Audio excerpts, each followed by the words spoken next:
In this video, I'll show you how to create an AI audiobook with ElevenLabs in 2026. First, open your web browser on your PC or laptop and go to ElevenLabs. Log into your account and open the audio generation tools available in your dashboard. Before generating your audiobook, prepare the text you want to narrate. This could be your own book, a story you have permission to use, an educational project, or another piece of content that you have the rights to convert into audio. For a better result, organize your text into manageable chapters or sections.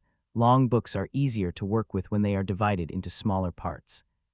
Next, choose an AI voice that fits the style of your audiobook. Think about the genre and audience when selecting a voice. For example, a calm voice may work well for educational content, while a more expressive voice could be suitable for storytelling. Now, add your text to ElevenLabs and generate the narration.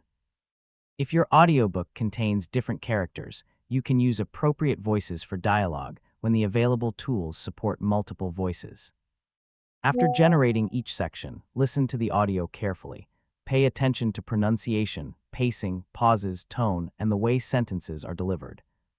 If you find an awkward pronunciation or unnatural section, go back to the text and make adjustments. You can also modify the available voice settings and regenerate the section until it sounds better. For longer audiobooks, keep the voice and narration style consistent throughout the chapters. This helps the entire audiobook feel like one complete production. You should also review transitions between chapters and make sure headings, dialogue, and paragraphs sound natural when spoken aloud.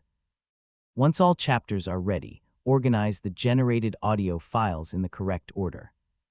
You can then use an audio editor if you want to add additional elements such as music, transitions, or other production effects.